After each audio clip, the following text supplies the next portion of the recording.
Okay. Did you hear any of the new Snoop Dogg record? Dre and Snoop? No, how is it? I mean, you don't have to be a hip-hop fan to appreciate that they are putting out music like this. It is amazing. Okay. They have Sting on the album and playing guitar. It's a little policey. They got the family of Tom Petty, not only gave them the rights to Last Dance for Mary Jane, but sent them the original audio files of Tom Petty singing and playing harmonica, and Dre uses both. I'm telling you, this is such a banger. Okay. I do like the mishmash. It's Snoop is always Snoop, and Dre is just incredible, and it's like if you were a '90s kid, it's amazing. We were listening to rap in the car the other day, and La Di Da Di Da came on, and Robin goes, "Nope, turn it off." The kids were in the backseat. Good luck with that, Robin. I want to talk about Rocket Money.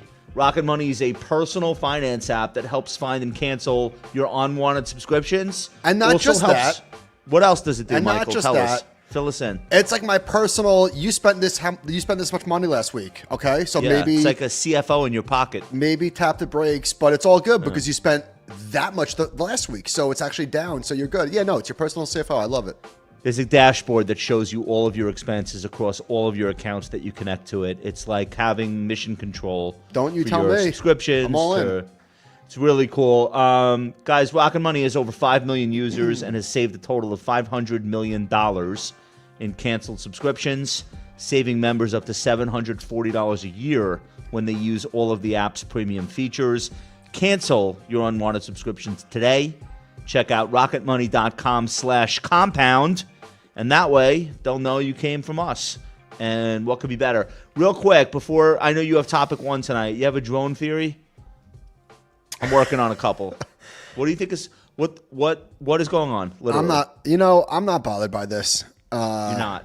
I've hundreds of unidentified flying objects terrifying New Jersey residents morning, noon, and night. And Long Islanders. I'm too busy to be bothered by this. What's going on? These are car-sized, military-grade, in some cases, flying craft that the government does not have a good answer for. Car-sized. Okay, now you have my attention. All right, so what's your theory? My theory, so I get most of my news on this kind of stuff from Bethany Frankel. Okay. Skinny Girl Margarita. Yeah, of I'm not course. sure if you're familiar. Yeah, no, Real Housewife. Bethany says somebody called her from the Pentagon. This is true. I'm not even making this up. Bethany Frankel says, I have to share this with you even if you think I'm crazy. You already think I'm crazy. My friend from the Pentagon called me and said he would never forgive himself if he didn't alert the people that he loves. Something, radioactive material went missing, and these drones are government, and they're trying to find it. Okay. Like the shit that checks out. Okay. You're cool with that? I buy it. I mean, I'm not cool with it, but what are you going to do? I guess I like it better than it might be from Iran, which was what the shit they were saying last week. I saw a few pictures, and it looked like Bearwood up there. Yeah. Guys in the chat, if you have a better theory than Bethany Frankel, by all means, let us know what the hell is going on. Are they looking for radiation? Are they looking for terrorists? Is it teenagers just having a laugh and teasing the media? What's happening? Give us your theory. All right, Michael, you're up first. Okay, so Jared Dillian tweeted, Trump rang the bell of the New York Stock Exchange today. Has there ever been a better metaphor? I thought that was pretty good. I mean, he's done it before. It's pretty good.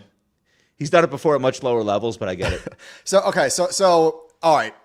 Before we set up this conversation about all the signs of how about this? I was about to say signs of the top. It's signs of the time.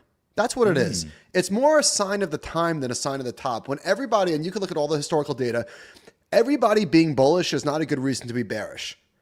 Now, I like that framing because bull markets should produce bullish activity. Yeah, why would you expect anything else other than people being bullish in a bull market? As like a byproduct. That's what would you expect? People, exactly. Everyone's bearish. Right. Okay. That being said, let's get into it. All right. So Balchunas tweeted leverage shares is vanguarding the 2X single stock category with lower For fuck's cost. sake. Aren't there enough of these already? No, apparently not. Apparently not, Josh. So there is now competition to deliver more leverage or maybe equivalent leverage at a lower cost. Okay, sure, why not?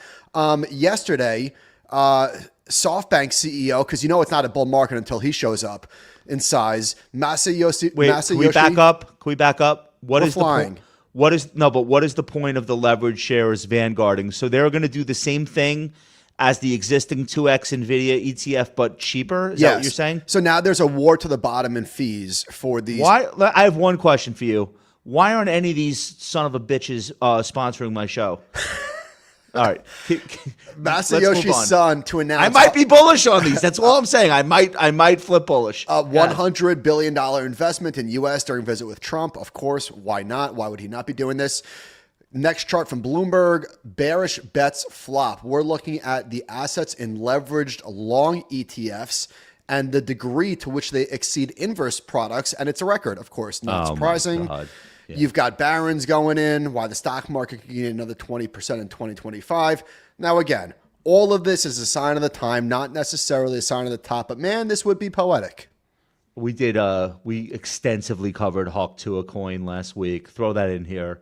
I know that's crypto and not stocks, but honestly, to the buyer of this shit, it's all the same thing. It's all the same. So Animal spirits, they're back. You could throw that in here. What's missing? IPOs. Okay, that's a really big. We shouldn't just say it's like one more thing. That's way bigger than magazine covers. It's a big thing, absolutely. All right. It's not that it's totally missing. It's that it's a trickle. It's IPO activity year to date is bigger this year than last year. We're saying like one every week. Yeah. Covered on the networks. All That's right. coming. So we're not there, but it's coming. I think it's coming sooner than people think. We're not there yet. Maybe we'll check in with Aaron Dillon next episode, and we'll get a rundown of what's on the runway. I just got his Christmas card in the mail, by the way. Me too. He looks good. Yeah, he's like cute when he puts He on looks like really good.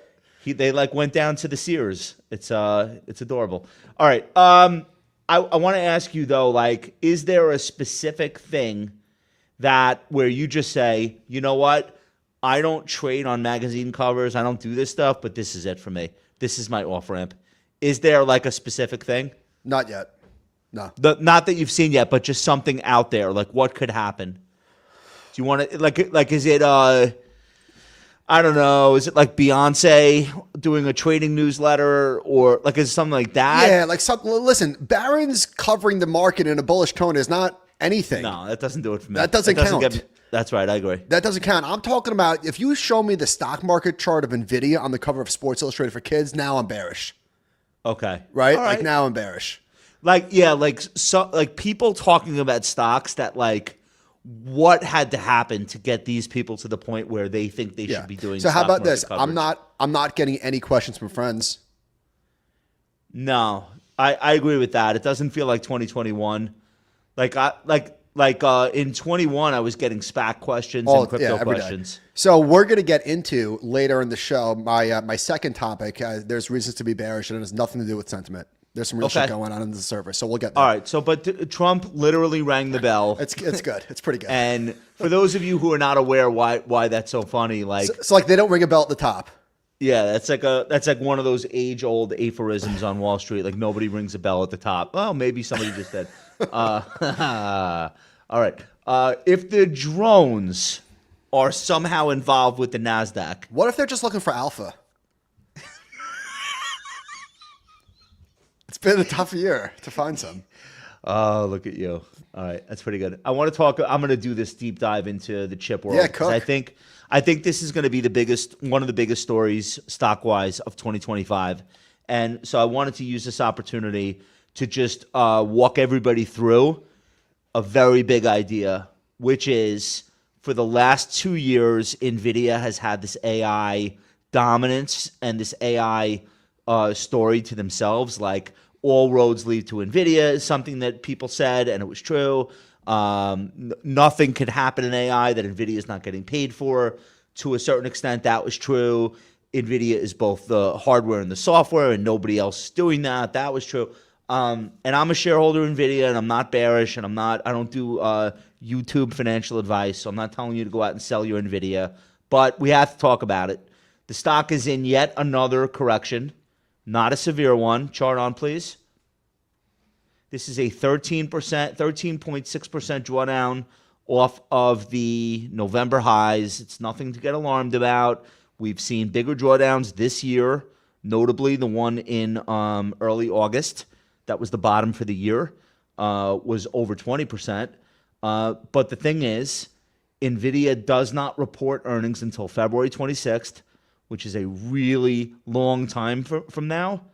And that's a lot of space for narratives to be created as the stock falls further from its record high. Would you agree that that's a fair statement? Absolutely. I want to let you cook. I just have a quick question. Was that chart, did you make that chart? That chart's an eyesore. That chart is a Shonda. I made it like I know you did. Okay. 4 seconds today. Okay. Why? What would you do differently? 2 pains? Yeah, this is an eyesore, but keep going. It's not important. Keep going. What part of it bothers you? It's an eyesore. That's not how you show data. But keep going. Take it up with your research department because they let me do it. All right. I have better looking charts. Here's 6 months Nvidia. Yeah. Thanks to Chart Kid Matt. This is what charts are supposed to look like. Yes, I am aware. Josh, if you divide Nvidia by SMH, it's had a pretty severe pullback, like compared to its peers. Well, we're going to go there. So the stock is fine. It's up 162% year to date. The thing is, those gains were front end loaded this year. Okay. Nvidia Blackwell.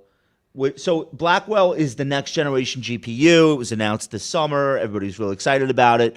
There's a 12-month waiting list to get any product. So Nvidia is fine, fundamentally. This is a really important point, actually. The strength in some of these other potential competitors, the only reason those have any momentum at all is because there's not enough Nvidia product to go around. So that should be pointed out. But one of the big themes is, does Nvidia have any competition?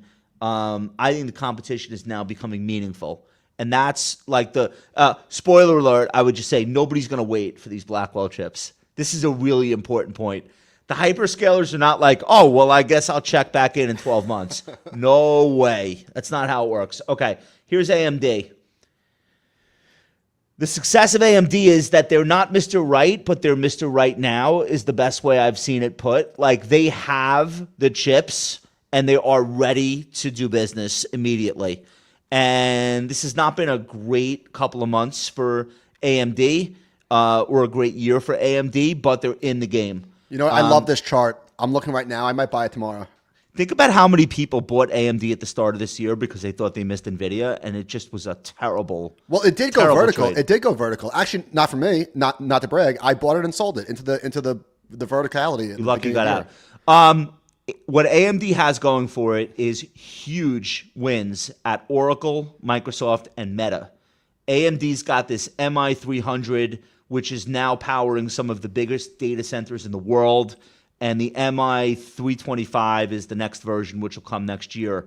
Also, their CPU chip, which they've been making for, 30 years, it's called the EPYC. That is the CPU of choice for the modern data center, according to much of what they put out there themselves. But they're claiming that they grew market share for the data center business 25% sequentially and 120+% year over year. Last week, Lisa Su was named Time Magazine's CEO of the Year. Look at that. Someday that might happen for me, Michael. Anyway, the stock is not doing well, but the company is. It's at a 40% drawdown. Yeah. One thing I would say, worth pointing out, Lisa Su was a keynote speaker on stage with Mark Benioff at Salesforce's Dreamforce event this September. And Mark Benioff owns Time Magazine. I don't know if you knew that. I did not. He does. So Lisa Su, maybe like, I'll do your keynote. You put me on the cover. All right. Just kidding. Love you. Thank you. All right. ARM, very quickly. Stock hasn't really been a big performer lately. Had an amazing 2023. Now that the hyperscalers are getting serious about building their own CPUs, anywhere you see a non-chip maker making chips, ARM's architecture is probably the company making it possible, and they're getting paid a royalty for that. The ARM architecture allows for more customization, more power efficiency. You need both to do AI versus the traditional Intel x86 architecture. that competition explains why Intel looks like this. Chart, please. Like death warmed over. This is because the hyperscalers are not just not buying chips from Intel, they're actually making their own CPUs. This is very bad for Intel, but I don't want to spend any time on that today. The next one I want to show you guys is Broadcom. This is the breakout story of the year. This is the stock that if you're an active manager, growth manager, tech manager, and you're not in it, you just bought it up for 40% last week because you literally cannot finish the year without having this stock in your portfolio. Michael, how familiar are you with Broadcom? We did this in the past. Who did they get bought by? Why did this happen with the symbol stuff? Okay. So Broadcom is actually like a six-way merger, but Broadcom in 2015 was acquired by Avago. They changed the name of the company to Broadcom, but for some reason left the old ticker symbol. Because it used to be BRCM. That was 2015? Yeah, 2015. Oh my God. So it's sort of, and they also bought Brocade very quickly after, because it was always BRCM and BRCD. I traded both of these stocks in the late 90s. Anyway, so Broadcom is the company that's fitting into this vacuum where if you can't get a Blackwell chip for 12 months, well, we should probably be building our own shit anyway. Every hyperscaler is working with Broadcom. The CEO has an amazing relationship with all of these companies. He's been around forever. He's like an MIT graduate from the 1970s, and he's been working in semiconductors ever since. They're much more than a chip company, which I'll get into in a second. But let me give you an example. You heard Sam Altman at OpenAI make all these noises over the summer about how he needs to have his own chips. Well, guess who he's going to do that with? So OpenAI just hired all these Google engineers. Google was one of the first companies to build its own chips, the Tensor processing units or TPUs. All of those engineers now work at OpenAI, and they are very comfortable working with Broadcom because Broadcom was Google's partner building those TPUs, and that dates back 10 years. So the OpenAI people now are heavily involved with Broadcom. This is why Broadcom keeps rallying, by the way. So I want to show you some of the acquisitions that they've done to get them to this point. Let's put this graphic up. So, Michael, see Avago comes public, and then LSI Logic gets acquired, and then they merge with Broadcom, and they take the Broadcom name. Then they buy Brocade. Then they buy CA Technologies, which was like a $20 billion deal. They bought the security chip business from Symantec. And then the really big one was VMware. Right. I forgot about that. It was like a $30 billion deal. And that put them in more heavily in software and in virtualization. And that's when they really transcended. And it wasn't just a chip company anymore. Now it's now it's everything. And that was a really important development. That was probably the signal to buy the stock, quite frankly, and I didn't. Fun fact, Hock Tan, who is the CEO, was just named to Meta's board of directors in February. And Meta is now working with Broadcom. And I'll tell you who else in a second. I wanted to show you Marvell. Michael, I'm not sure if you're going to love this chart or hate it because of the gaps. Forget the fundamentals, just purely on technicals. Do you avoid stuff like this when you see multiple gaps, or not necessarily? No. So let's just speak about the recent gap. So I like that it tried to fill it and then buyer stepped in. So I like this quite a bit. And for a shorter time frame, but I would just put the stop where that middle red candle is, above 100. If it gets below there and into the gap, I'm out. But no, I don't mind this at all. So I'm showing you Marvell because they're starting to call this stock Baby Broadcom. I hate it. Oh, now you hate it. Marvell has doubled already this year. Bank of America just named it one of its top chip stocks for 2025 yesterday with a $140 price target. What Marvell does is makes ASICs. So the sneaker company? Yes, that's exactly right. Basically, these are application-specific integrated circuits.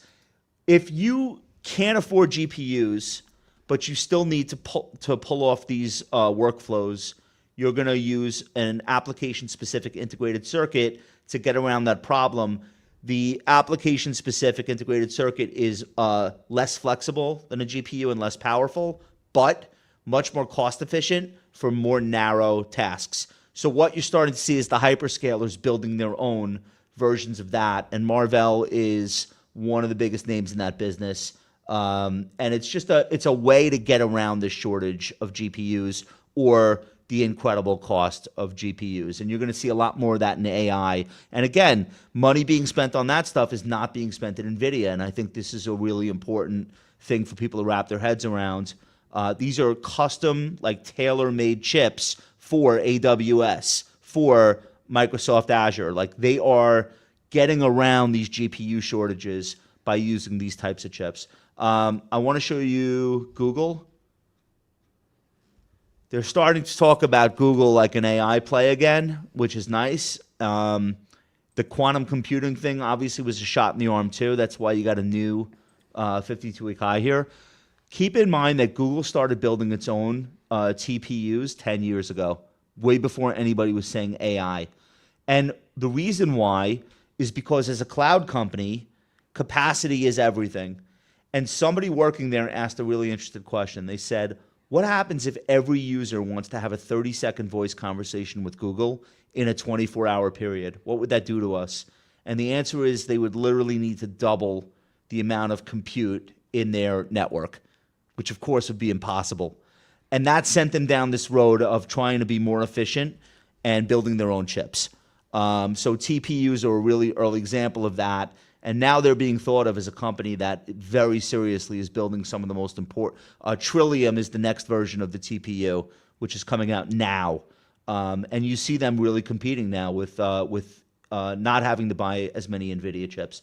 Apple, working with Broadcom, just announced. They've been working with them, but now they are coming out with a new chip called Baltra. That's a code name internally. That's going to be mass produced by 2026. Broadcom ripped on that news. Apple has been working exclusively with AWS chips. Apple is doing everything it can to avoid NVIDIA. Apple has been training its search and a lot of its services and Siri on mostly AWS Trainium chips. This announcement about the Broadcom partnership is really interesting. Apple showed up at AWS on the stage, their head of AI, to talk about like how much they're using Amazon stuff too. Again, a lot of this is competition or potential competition for NVIDIA as these companies work around that GPU shortage and find new ways to do the things that they want to do. So I'm done now. Let me give you my takeaways, and then I want to hear what your thoughts are. In 2023 and most of this year, it was NVIDIA or nothing if you wanted to play AI. AMD was basically a redheaded stepchild. We showed you the stock didn't work.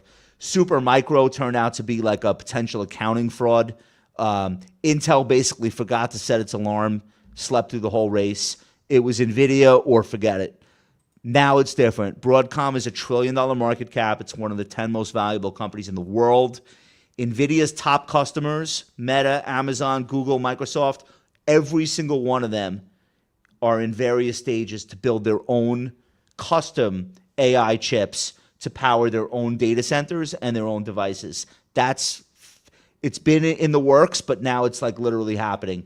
AMD has become a serious competitor, even though the stock price doesn't work. And then NVIDIA is still the leadership name in the group, but it's just not going to be the only one. And I doubt we're going to get through 2025 without people worrying more and more about competition. The earnings growth may not be enough to offset the potential for multiple contraction.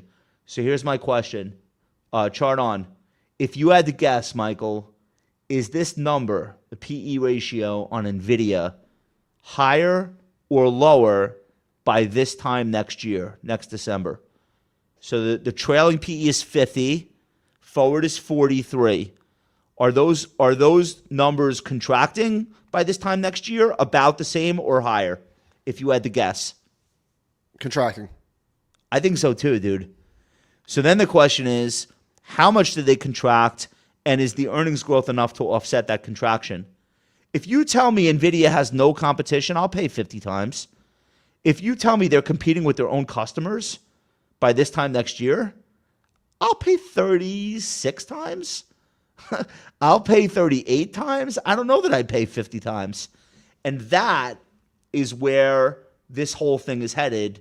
And I think that's what sets this apart from the way things have been up until now. What are your thoughts?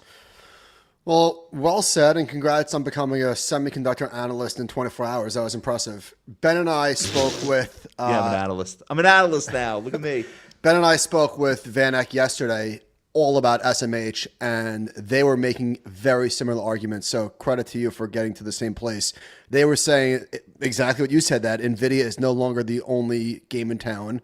And Still the best game in town. Still Yeah. the best game in town. so I guess the question that I posed to them is it possible for the group to work if Nvidia is not working? Probably not, because if Nvidia is not working, that means that everyone is slowing their spending. So I think there's a world where some of these other chip companies are growing faster than they were, but in that world, Nvidia still has to be growing. Again, But I'm it doesn't saying- mean the stock is going up. Well, I'm asking about the stocks. Like, so I guess I was saying, like, it's. Can you imagine a world where Nvidia is down 30% and AMD and their competitors are making new highs? Could happen. Well, we just saw it. So Broadcom. Yeah. I mean, just look at the last 3 months of Broadcom. That's a coming out party for that stock. And Nvidia is not making new highs while that's happening. Nvidia topped, or Nvidia is flat since it was a since month June. ago. Nvidia The is stock flat. is fine. It's flat Yeah. since June. I want to emphasize. It's I think better than Nvidia fine. is- Yeah, it's better I than think it's fine. fine. But you can't tell me that Broadcom could get to $1 trillion in market cap and none of that money came out of Nvidia. There's just no way. There's just no way. There's not enough people looking for allocations into semiconductors. So I do think that what we've set up is this situation where, like, AMD is a real factor and Broadcom is crushing it, helping all of NVIDIA's customers build their own chips. And up until now, when you watch like Jensen Huang and Tim Cook and like Zuckerberg, they're all like, yeah, it's a big sandbox and we're all working together and blah, blah, blah. Does that ever last? Like, I just feel like by this time next year, semiconductors are one of the most brutally competitive industries within tech. Always have been. I just don't think it's kumbaya a year from now. Did you listen to Nadella with Brad Gerstner and Bill Gurley? No. It's I understood about 8% of it, but it was I it was might get interesting. 9% of it. Yeah, okay. Anyway, I think, look, I think this is going to become a new theme on Wall Street is like, all right, what's another way to play AI, but with a straight face now? Now that Broadcom has proven that, no, there's like a lot of room here for other players. And I can't believe I missed the run up in that stock. I mean, I own it through NASDAQ, but At least you own Nvidia, dude. I never bought Nvidia, so no, I'm fine, but I'm just all right. That's all right, and that's my Well chip done. shtick for well 2025. done. Credit to you. That was impressive. Okay, let's talk about the bull market. So this is from the Ritholtz Group. I saw this tweet 2 weeks ago, I think, and things look a lot different now than they did when I grabbed this tweet. So here's a tweet. So they said there's a stark difference between the 2000 bubble and today's 8 bellwethers validating of the bull market. And on the right-hand side, you see that the S&P 500 made a new high on March 24th in 2000. But when it did so, the Dow Jones transports and the utilities and the financials, like they were already Look crashing. at the advanced decline in the bottom Yeah, look right at the corner. advanced decline. Look at the equal weighted. And if you look at where we were on December 6th, it looks just nothing like this. And so chart off for a second. So Josh and I had spent a lot of 2023 and early 2024 talking about the narrowness of the market in terms of concentration. But what we didn't see and why we weren't uber concerned was because it's not like the rest of the market was rolling over and it was only these giants that were carrying everything. The rest of the market was going sideways, not great, but we were making the case that it would be more likely for the rest of the market to catch up than for the giants to catch down. And that's exactly what we saw. Okay, but 2 weeks removed from that tweet, things now look very different. And not in a good way. So let's go through. I'm about to just throw a lot of charts at you, so just hold off on commentary if you can. So, all right, this is Jake at Economic tweeted this today. This is the S&P 500 contribution over the past 2 weeks. So Broadcom has contributed 80 basis points of performance. Tesla 70.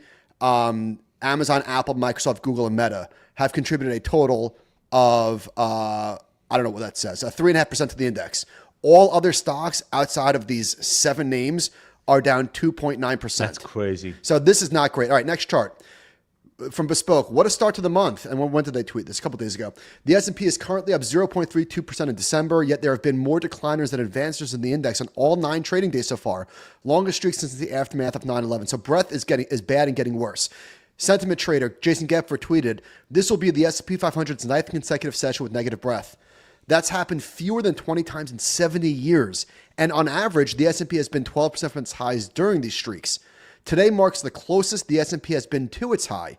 The 2 most similar periods were 1961 and 1966. We're going to keep going because there's more charts.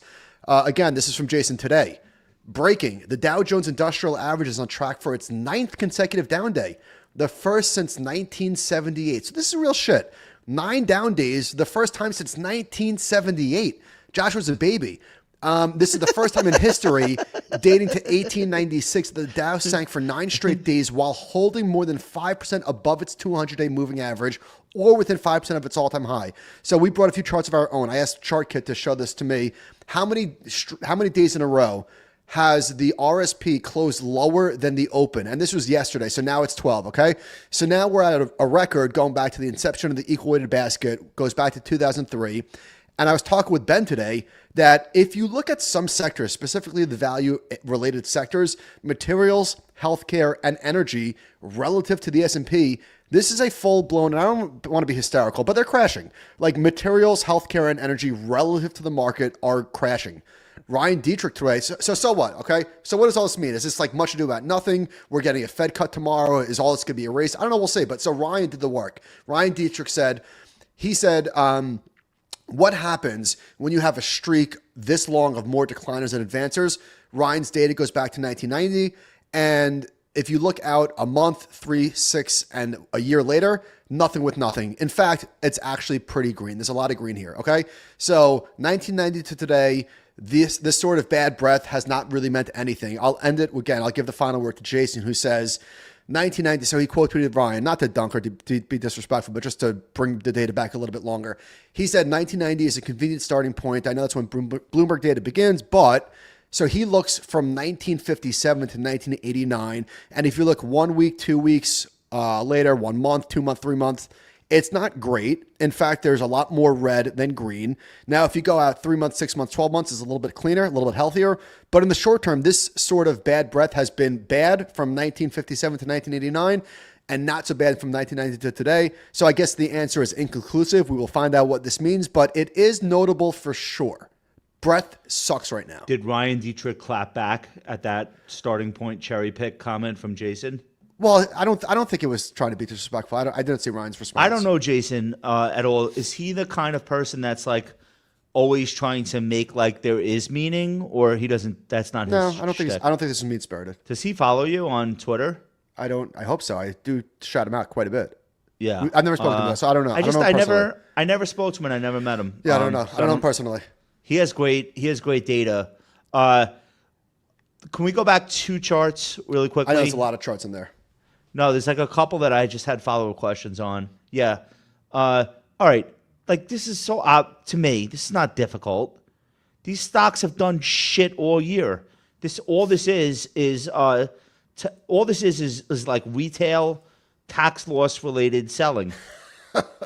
Why are you laughing? These are the worst stocks in the market. Can you think of a healthcare stock not named Lilly that actually fucking went up this year?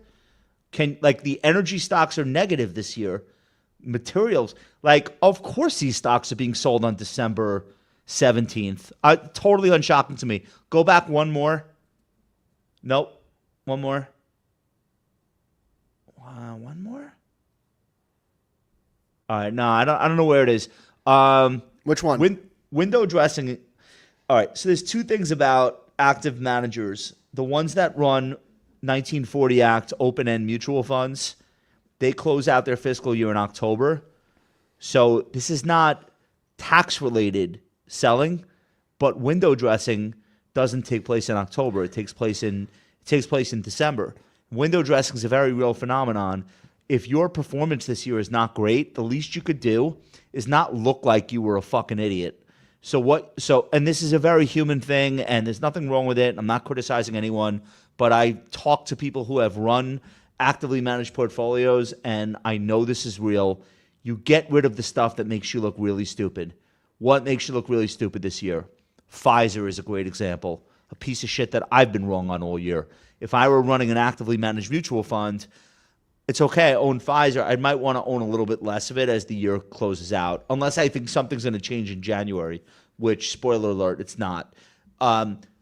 Window dressing, while not as powerful as the impulse to engage in tax loss selling in October, is still very powerful, and it does produce this effect where the first 2 weeks of December is people like throwing in the towel on stuff that didn't work. The good news is typically that gets reversed in that Christmas to New Year's week, not because buyers come in, but because there's no more sellers left. So I think I can explain why the market is barely down, but we've got all that under the surface selling. You got a big chunk of the market that made people look and feel stupid, and they want out of these stocks. Now, they also want to chase Apple because they have no choice. It's a massive weighting in the market. It's in a melt-up. It's a 92 RSI. It's the most expensive stock in the market, most overbought stock in the market on that measure. And people have no choice, though. They have to own more of it because it will not stop going up. So you look at your portfolio, manage money professionally. You have 300 stocks in your portfolio. You're fighting with the S&P 500. The easiest decision in the world is add to Apple, get rid of the stuff that makes you look like a punk. And you're seeing, 10,000 PMs do that. And it's not just mutual funds. Imagine you work at a family office. Imagine the family that invented the corn dog, and they're $1 billion family, and you're their in-house portfolio manager. You have one client, and you're aggravating your client by missing the run in Apple and Broadcom. You know what you're doing at the end of this year. You're window dressing. Of course you are. You don't want your client to see that you're overweight all these stocks that went down this year. You lose your job. No one's going to replace that pay. I mean, that's not, but I get that. I get that, and I think that's part of it. But you don't think a client is smart enough to say, "Oh, you own Apple now? How come you're down on the year?" No, I don't. All right, so I think have you talked to many very wealthy investors? I think most of them pay that close of attention. I think this is part of the story, but it's not like this is the only year where that dynamic is in place in the market. This is a pretty extreme move. If you're a really sophisticated investor, you don't have somebody on salary on your payroll that's picking stocks for you. There's no way. You might have somebody allocating to other managers. If you're a super sophisticated family office, you don't have an in-house stock picker because you're not insane. But the smaller family offices, the less sophisticated, they literally have that. I know they do because I know these people. So it's not just mutual funds. It's big money. All right. So wait, hold on. That's what's taking place. Well, okay. Well, that's part of it. Yeah. But so does this... That's even better than my drone theory. Do you think that this is good? By the way, your name is hilarious. I just noticed that, Droney Montana. Do you think that this is going to get resolved very quickly with a rate cut, or January comes around? I wouldn't be surprised if these names start to catch a bid. Yeah. Lucy's going to pull the football away from Charlie Brown once again. And you're going to see, I think... You're going to see Trump come in and start announcing all this shit, and these stocks are going to start going up.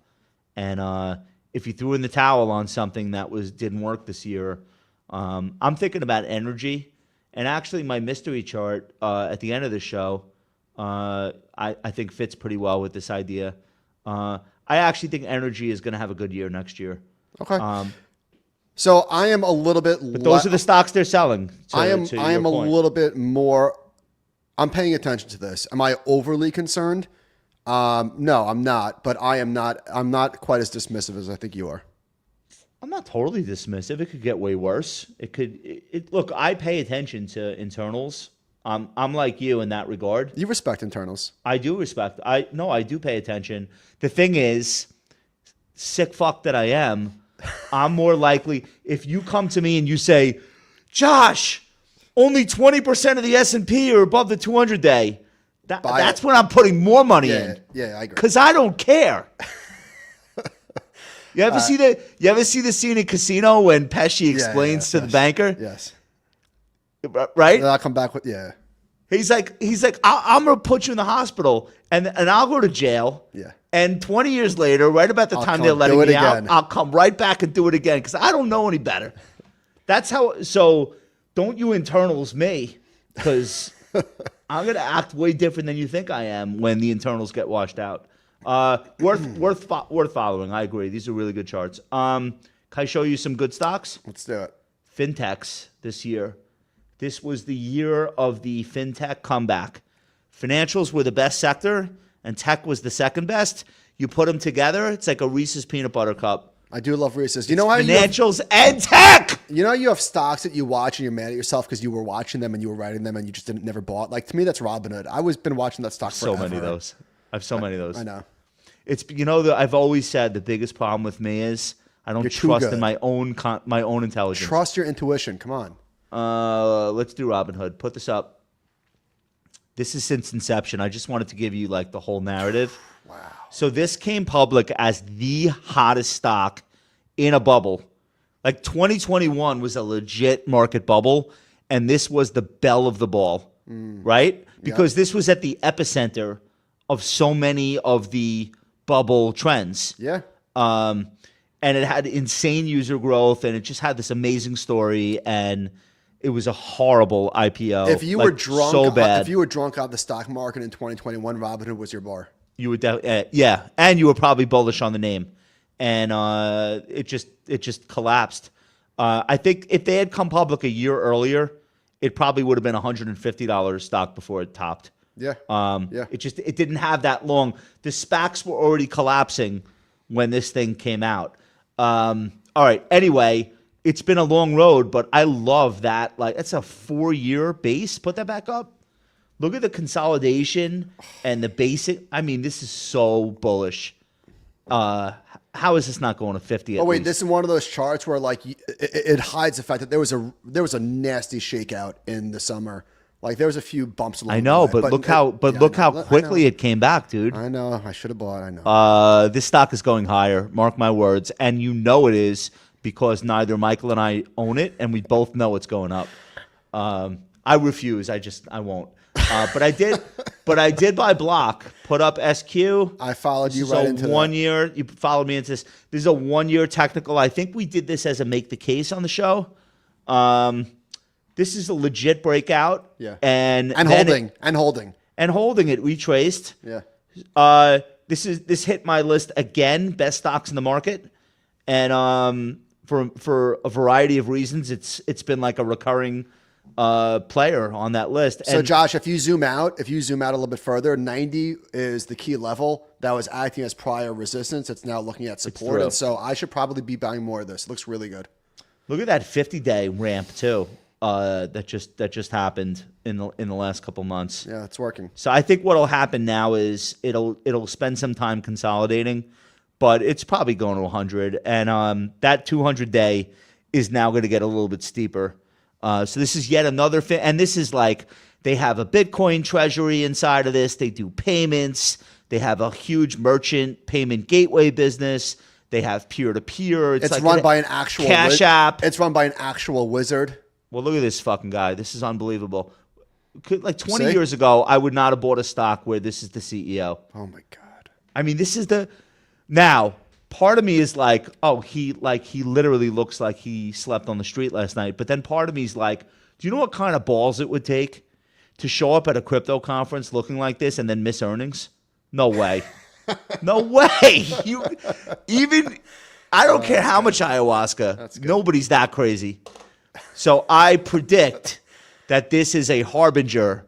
This is like, this guy's got the cojones to put up a great earnings number the next time he reports. I'm hearing some people in the chat not big fans of Jack Dorsey. Cam Rackham is being a little bit diplomatic. Quote, I fucking hate him. Okay. I'm not his biggest fan. Rachel says, "Oh no, Jack." Rachel, "Oh yes." Remember when Jack tweeted about hyperinflation? That was cool. Good call. Somebody's like, "Is he on drugs?" No, Oh, yes. probably not. Probably not. Anyway, this is the CEO. So now you understand the degree to which I don't care, because I'm long the stock. I think do I have one more. Do I have any more here? Oh, this is the Al Michaels stock. Oh, Didn't you give this to PayPal. Al? You gave this to No, Al, right? I gave him eBay. Oh, eBay? Oops. My bad. No, eBay's good. eBay's good. eBay looks fine. This is on the best stocks in the market list also, and it's been almost all summer and fall. If you had no idea what this company did, Michael, you would buy this chart no matter what, right? I would, but I bought it in the spring and I got bored. Whoops. But I'm just saying, if I covered up the ticker and I didn't say this is PayPal, Oh, you buy. this is an automatic. Do you see that retest of the rising 50 day? Sick, right? Like literally textbook. Look where the buyers came in. I think they take this one to triple digits. What do you think? Yes, I agree. Okay. Oh, I have one more. This is coming from our friend Steve Straza at SoFi. This is an insider buy. Steve is not at SoFi, to be clear. The chart is SoFi at All Star Charts. Let me quote Straza. The standout insider move today comes from Eric Schopenhauer, an executive VP at SoFi. Schopenhauer made a bold statement by purchasing 30,599 SoFi shares, an investment worth $500,000. That's not bullshit. That's a lot of money for, what is he? Executive VP. This adds weight to the vision of CEO Anthony Noto, who demonstrated his confidence with a $10 million insider buy between March of 2022 and May of 2024.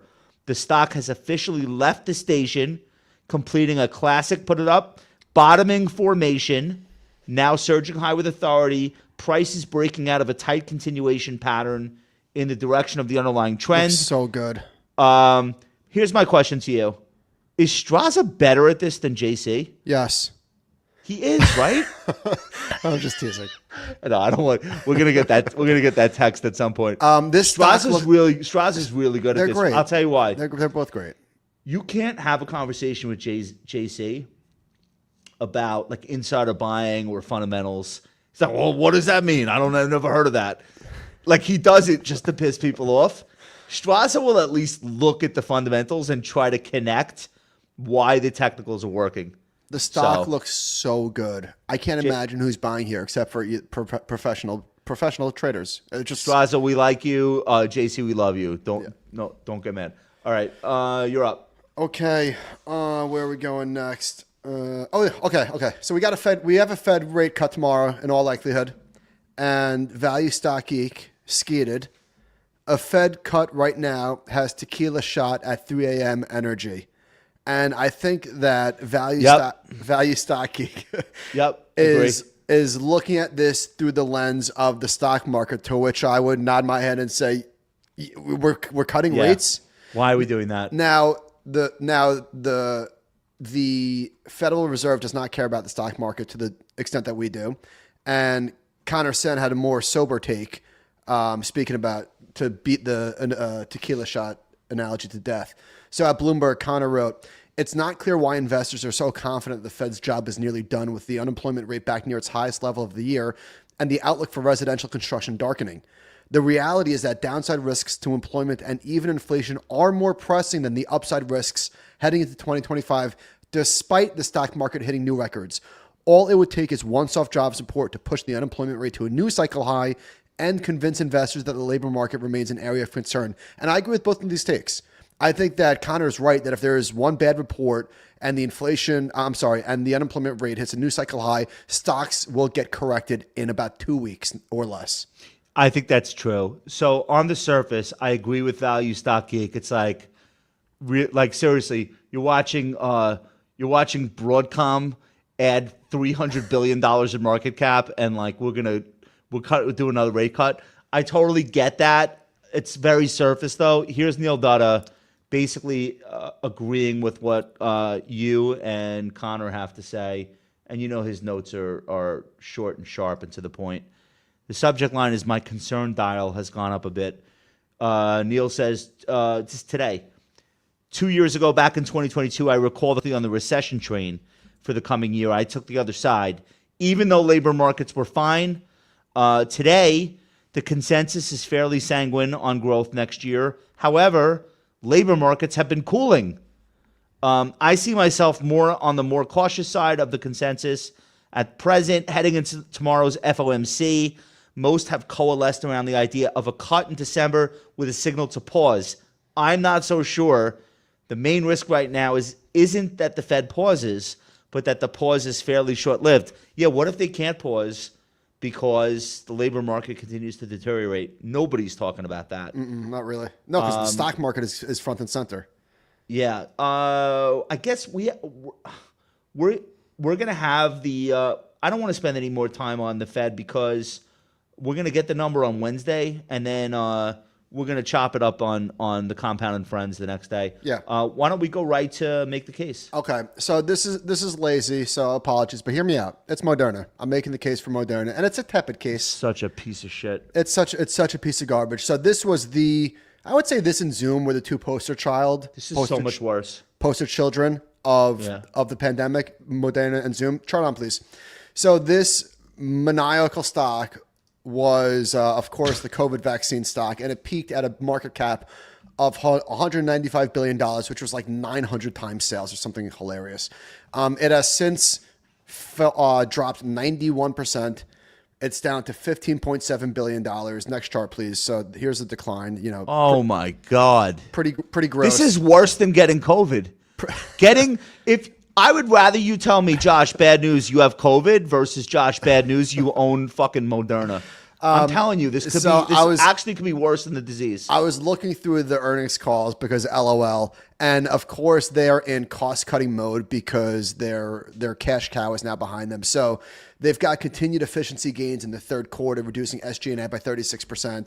So you put all this together with the fact that the stock was just booted from the NASDAQ 100, and there's my ding, ding, ding. And I don't know if it's being too cute. I don't own the stock. I'm probably not going to buy it, let's be honest. But you know how bad this stock is? I don't even believe that he's French. I think he's faking a French accent. I think the whole thing is bullshit. So anyway, I don't think Wall Street believes a word out of his mouth. Honestly, the credibility here is like effectively zero. It may not even be his fault, but by this time, if you go back and listen to the stuff he was saying in 2022 about all the other things that Moderna was working on, like by this time there should be a Zika virus vaccine in the works. There should be all these things. They said they were going to use mRNA technology to cure or prevent. I don't even think he's French. I'm not convinced. We need to find out what's really going on.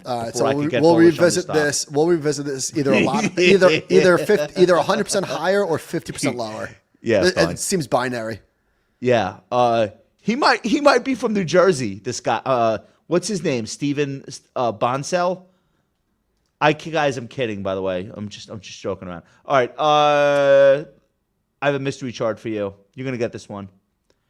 Here are the clues.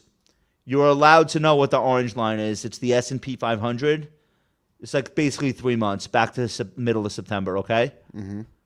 The purple line is a sector ETF. An industry ETF. And the sector it's in is industrials. What is that chart?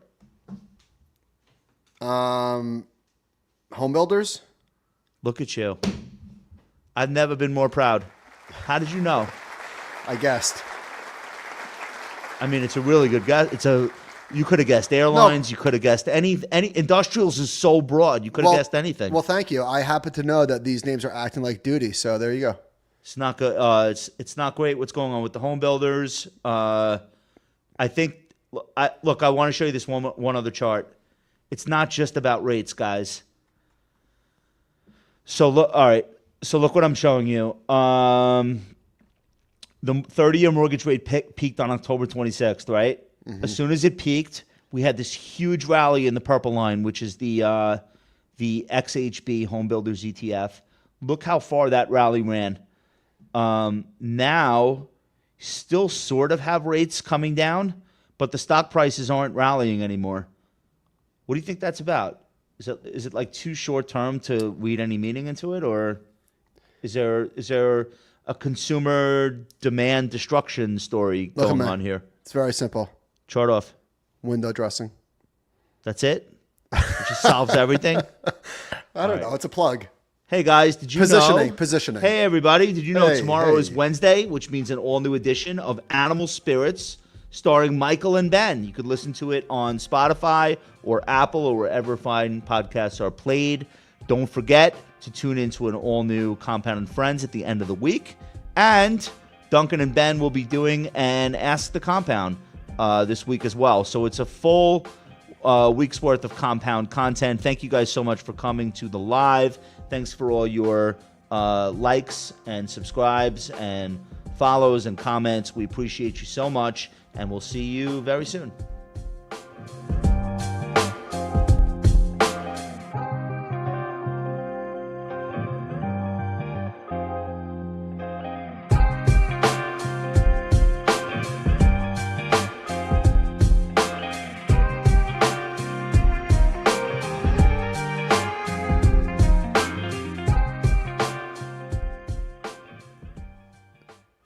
So, Duncan, if I were to